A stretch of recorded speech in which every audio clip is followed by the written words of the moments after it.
the so-called what we call Palestinians of today. They rose up against Israel in 1948. They fought against them. And guess what? This fledgling teeny little nation that barely survived the Holocaust somehow, some way, miraculously won. Today on this very special InGrace Israel episode, I'm going to comment on what some nations are doing. They are going to be recognizing Palestine as a state. And I want to talk about that. Let's work through that and let's see a little bit of the history of the so-called two states, of the Jewish state and the Palestinian state. And I'm going to go through an article. The one that I'm going to read is on BBC.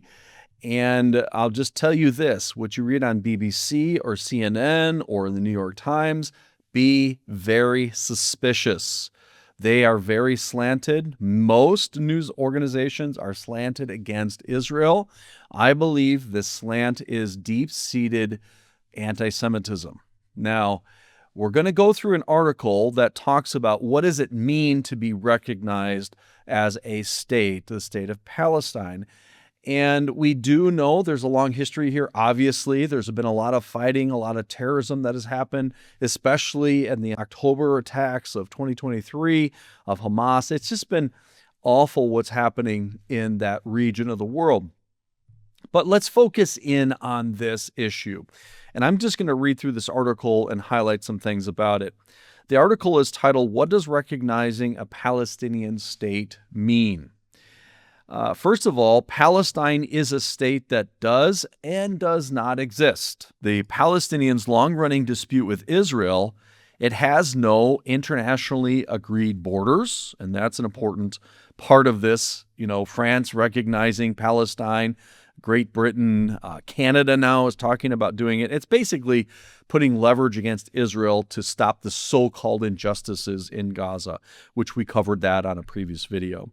All of the land was promised by God to the descendants of Abraham, Isaac, and Jacob. And as one that believes the Bible, and I believe God, and even our President Harry Truman in 1948 recognized God's claim on that land for the Jewish people and recognized Israel as a nation, the Jewish people, I'm going to side with Israel on this, that what's called the West Bank is actually Samaria and Judea in the New Testament and in the Bible. And so all of the land, Gaza, the Golan, actually way up into all the way to the Euphrates and the Nile, God says is going to be the Jewish peoples. But they pulled out of Gaza. So to say Israel's the occupying power, the only reason they're in there today is because Hamas attacked on October 7, 2023. So, just the way that these are written is slanted. Given its status as a kind of quasi-state, recognition is inevitably somewhat symbolic. So that's basically where I'm coming to. It doesn't matter what France says. It doesn't matter what England says. It doesn't matter what Canada says. And by the way, it matters to God. I believe that these nations are going to be under God's curse, God's judgment, and I hope the United States continues to stand with Israel when the world is against Israel. And the world generally is. The United Nations, the assembly of nations to try to prevent the next major catastrophe, the major war, which is doing a terrible job, by the way, when they're passing resolution against Israel, after resolution against Israel, ignoring what's happening in Africa, where there really is genocide, where there really is starvation, this world body is going to be cursed of God because God promised a blessing on those that bless Israel. It's really common sense. I want to be blessed of God. I believe there is a God. I believe that he created everything. I believe that he selected a people from Abraham, Isaac, and Jacob to bless the entire world, and he promised them a land forever. The land is theirs. Now, what are you going to do about the population that lives there that aren't Jewish? Well, they have 2 million Arabs living in Israel right now, and they live in somewhat peace and harmony. They have freedom of religion. Israel is actually protecting the Muslims on the Temple Mount so they can freely worship, where the Jewish people can't go and freely worship. I can't go on the Temple Mount and freely worship. That's Israel, though. Israel has that protection and the rights, and they're protecting the rights of the minority. People that accuse Israel of apartheid, they're 100% wrong. The article continues, it will represent a strong moral and political statement but little change on the ground. And that's what I'm worried about. It's a morale booster for those that are pushing for the two-state solution. And we're going to talk about that two-state solution. What is the two-state solution? The article says this, but the symbolism is strong. As Foreign Secretary David Lammy pointed out during his speech at the UN on Tuesday, Britain bears a special burden of responsibility to support the two-state solution.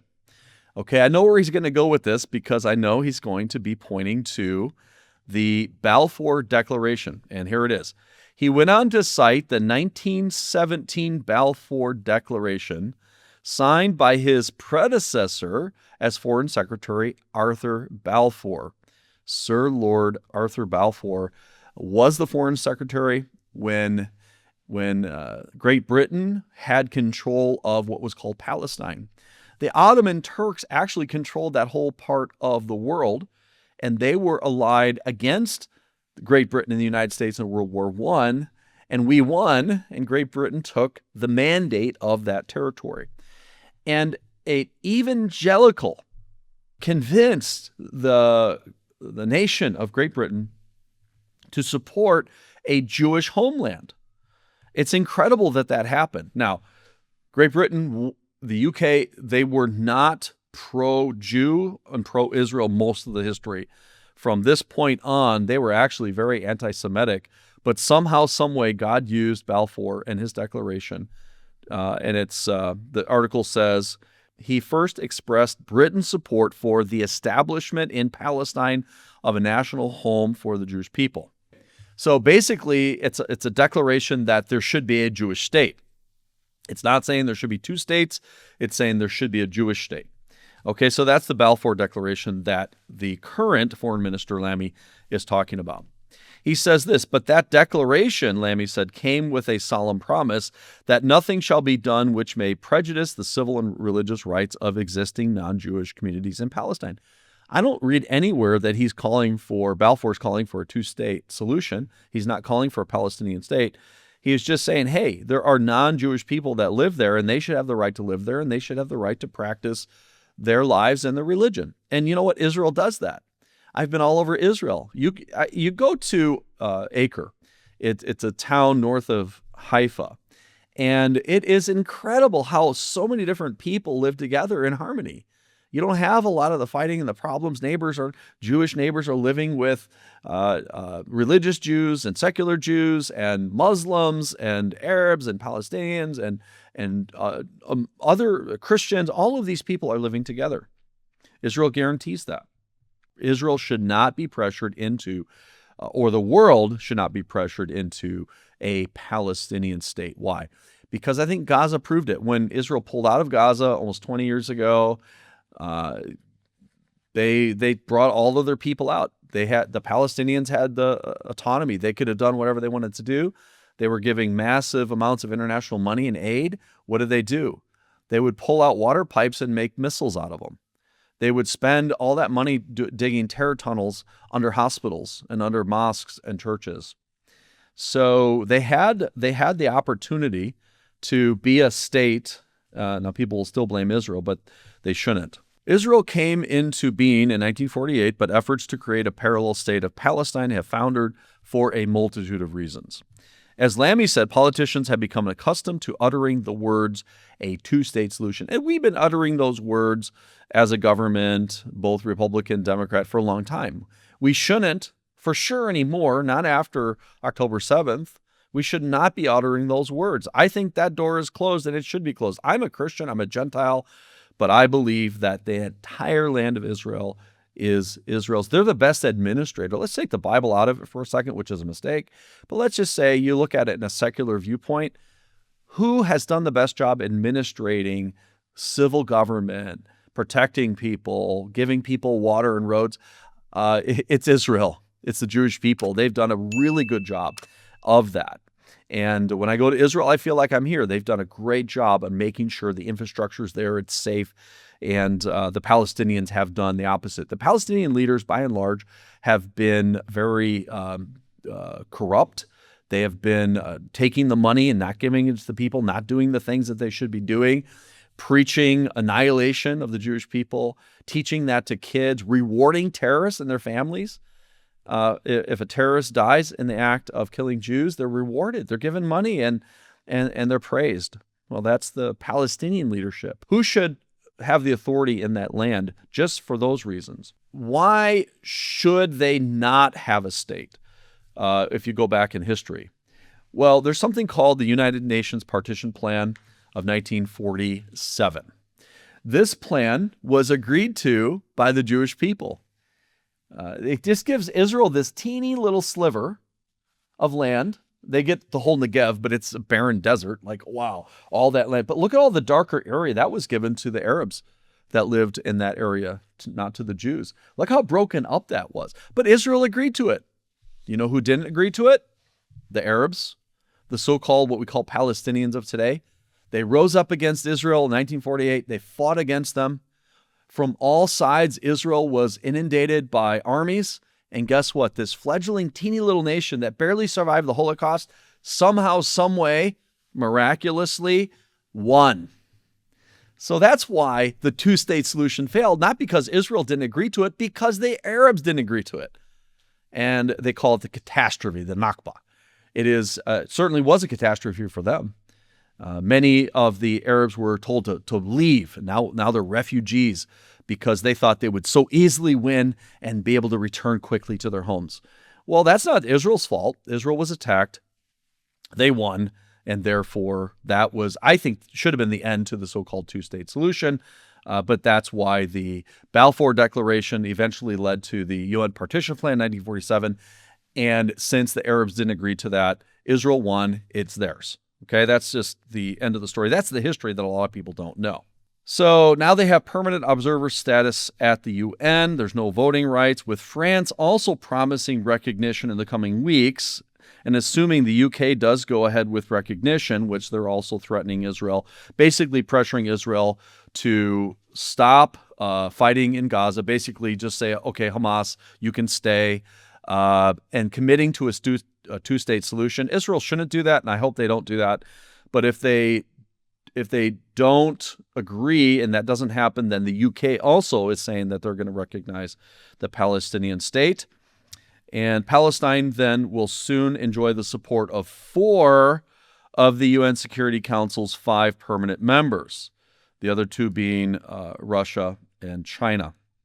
So that is going to, the article says, leave the United States, Israel's strongest ally by far, in a minority of 1. Now, I believe the Security Council has to be unanimous, and so we just pray that the United States holds strong on this, and we pray for President Trump and whoever our next president will be, that we stand strongly with Israel on this issue. Without the backing of Israel's closest and most powerful ally, it is impossible to see a peace process leading to an eventual two-state solution.